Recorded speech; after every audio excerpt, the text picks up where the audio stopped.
Bismillahirrahmanirrahim. Alhamdulillahi rabbil alamin. Wassalatu wassalamu ala rasulillah sayyidina Muhammadun sallallahu alayhi wa sallam. Mbokk internet yi, mbokk téléspectateurs yi ñuy siiw ci seen plateforme bi ngeen taamu muy Albourakh TV Events. Am nañu mbégte ñëw fi tey Médina muy école Manguier. Kiñ fi ñëw nag fekk ci tey mu nekk espoir nekk mbër moo xam ne maanaam làmb da ko bàyyi xel.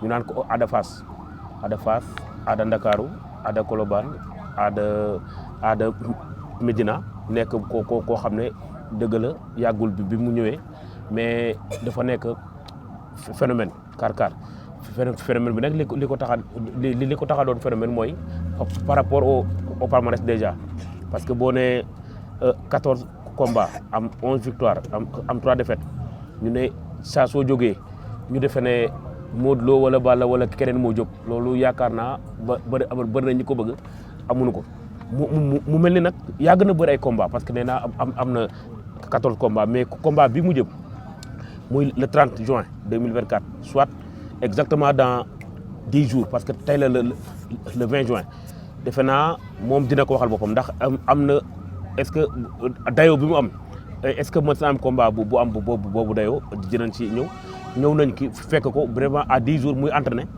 fan la toll ci wàllu waajtaay est-ce que xam na kan mooy Gouye Gui est-ce que xam na combat bi fan la ko war a yóbbu ci carrière am ak naka la nekk di waaje combat bi journée bi moo war a bëre jour boo xam ne Gris Bordeaux tam da ciy bëre loolu tamit ban impact lay am ci li nga xam ne mooy journée bi li ñuy def déjà mooy jox ko mu nuyoo waaye ay njaal lañ koy njëkkee ndax ku ne xam na ne fan yi weesu am na ay dëj yoo xam ne ci kawam la tombé ñu ko koy jaal di ko ñaanal yàlla ñooñu nga xam ne ñoo génn àddina yàlla li yàlla xaare aljanna buñ toonee yàlla yàlla leen ko yàlla baal mu nekk loo xam ne vraiment yàlla saraxam yàlla seeni sarax yàgg seen loxo waaye daal li ñuy def mooy champion leen la ñuy jox la parole mu daal di nuyoo muy Ada Fass.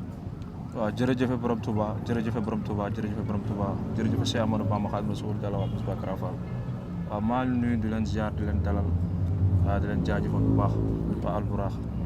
dafa mel ni 10 jours moo def ci combat bi champion mais ñu ngi la fekk si ay entraînement yu xaw a am benn intensité quand même qu'est-ce que fan nga toll tey dëgg-dëgg ci waajtaay. waaw instant ñu ngi si kawam bu baax waaw di jaal tamit sama famille. fu laa ñekkee quoi di jaal sama famille sama bàjjan. di ko ñaar yàlla na suuf koy si kawam. si barke Yonent bi sama soxna tamit papam bu góor papam. ñu ngi koy ñaan tamit yàlla na suuf koy si kawam. waaw di leen jaal bu baax. waaw. intensité combat bi man tey 10 jours maanaam si ban phase nga toll ci wàccay combat bi fan nga toll carrément. waaw instant ñun amatul lu ñuy waaj ndaxte pare nañ bu yàgg. waaw instant yi dañuy finition la rek. oui ku parole boobu ba léegi mënoo pare quoi. là muy ça fait 6 mois xaw ma 7 mois. kon ñun pare nañ bu yàgg.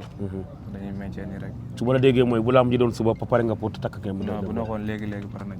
pare ngeen waaw pare nañ bu yàgg. sa combat bi nga jëm le 30 juin contre Gouye Gui yàgg nga bëri ay combat mais ban valeur la am ban importance la am par rapport ak ko combat yi nga jot a bëri.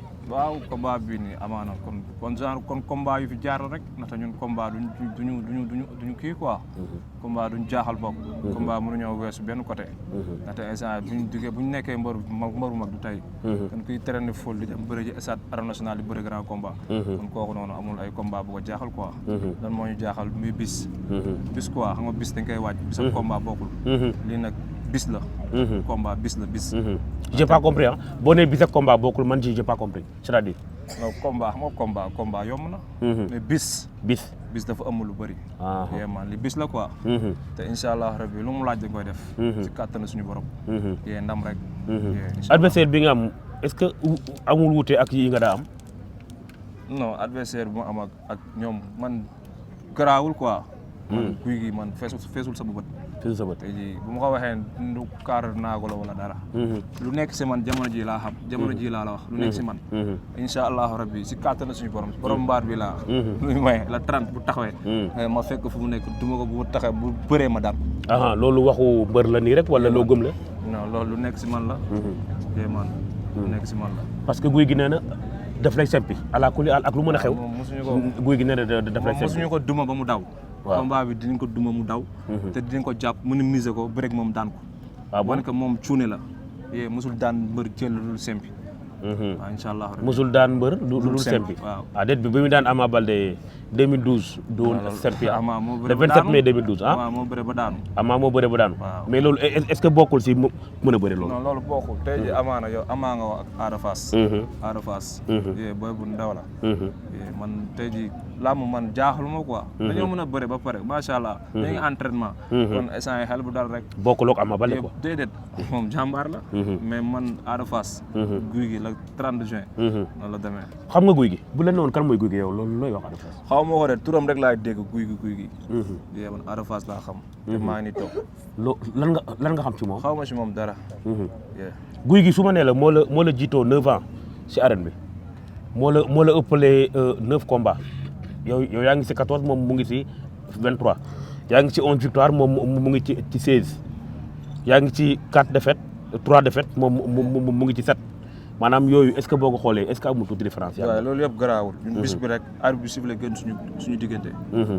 amul 30 ak 40 ak 50. ku liggéey fayeeku.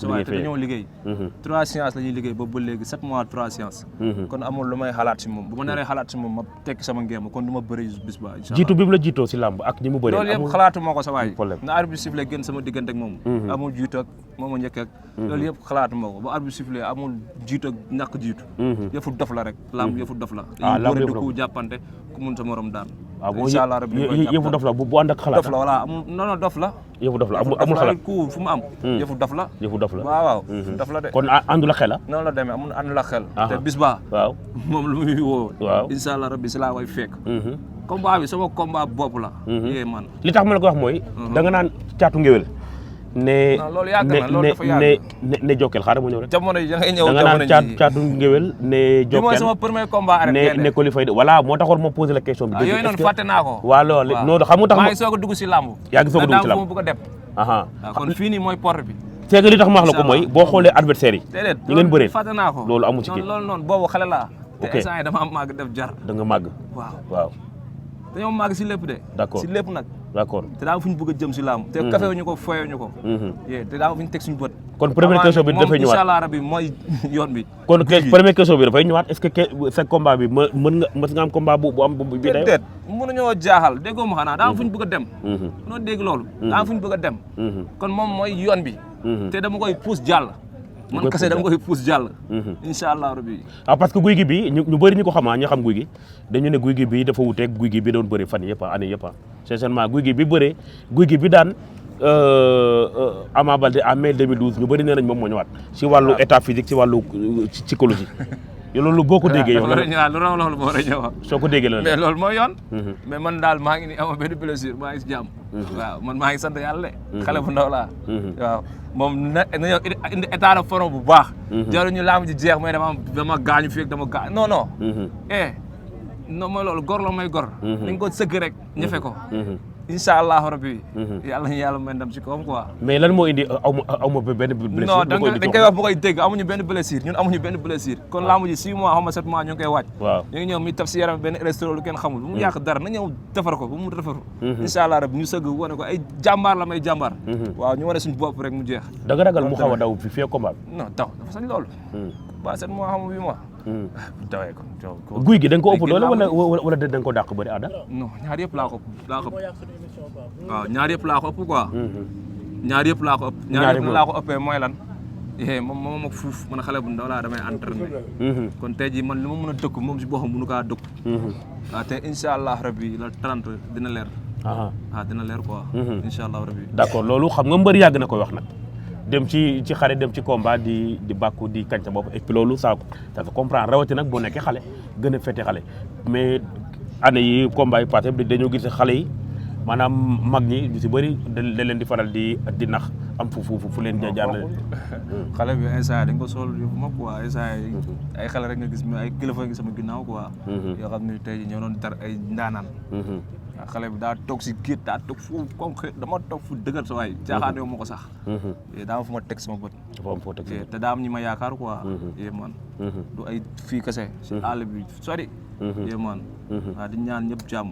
mais combat bi. waaw sama combat la quoi. bi sa combat la sama combat bopp la. pourquoi nga ne sa combat jàmbaar yëpp toog si kaw tribune bi xaar ma nañ xaar buñ sax zibil lañ toog rek. ba am ne prix ma jàpp ko duma ko daan ko ñu ñibbi. parce que Serigne Saliou.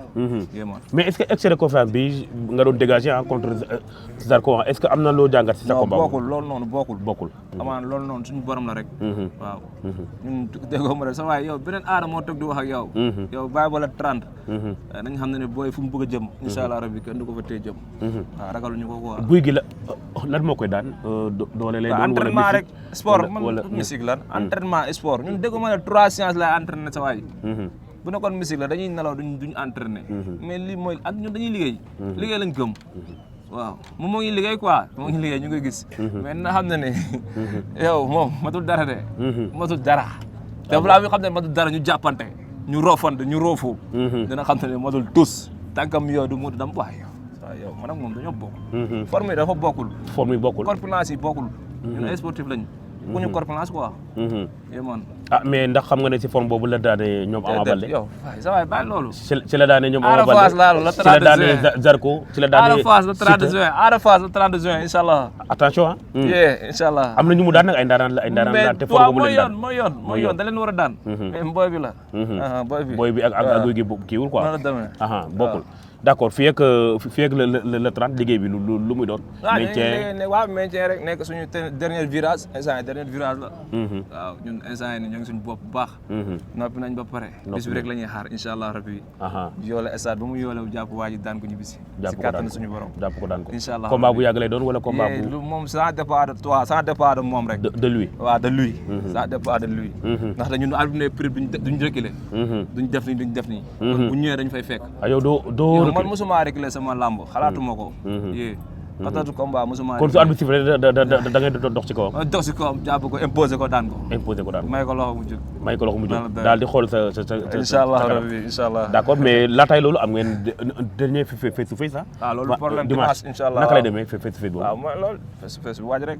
mooy loolu. lan ngay indi keroog dimanche lan nga mën a indi pour gars yi yàkkamti. dimanche mooy loolu du yomb man ak guy gi yow guy gi Ada Fass du yomb.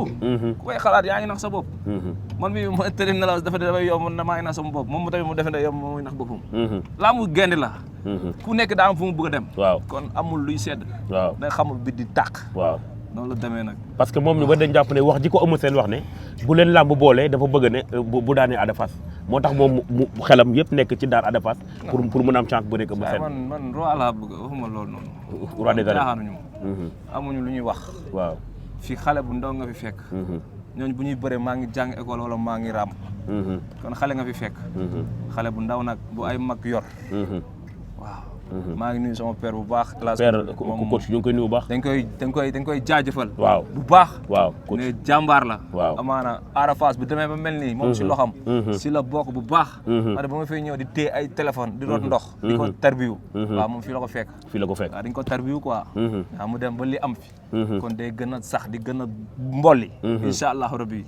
waaw di jaajëfal ñëpp di woo ñëpp si conférence de presse bi ah. non open kii face to face. face to face dimanche la conférence de presse mercredi bi di ñëw la.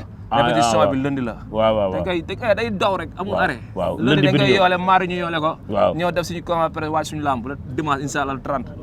combat bi sama combat bopp la na gaa yëpp toog xaar ma. parce que alxuraanul karim ma jàpp bërëb bi duma ko daan ko. incha allahu rabbi. di jaajëfal. kon jeex na ak si nañu fi ñu war a yëkkatee jotaay bi soo amoon koy woo jombul jombul nga am ñu ñoo war a woo ci combat bi ak yooyu kan lay waaw mooy loolu di jaajëfal rek ñu si jàpp bu baax Ousmane Toussi Ousmane maa ngi koy jaajëfal bu baax mais na ma xaalis bëri sama benn jour tam nekk Gambie benn Koli jàmbaar mais na ma xaalis bu bëri waaw di bëggee Karafal bu baax di bëggee sama staff bi yëpp waaw di bëggee ñëpp di woo ñëpp si lamb ji na gars yi ñëw jënd bloc bi boo yëpp dugg esaat waaw di jaajëfal ñëpp tamit quoi waaw di jaajëfal ñëpp macha allah kon rendez-vous dimanche noonu la demee incha allah ci fay bi yomb ci d'accord incha allah merci beaucoup mbokk yi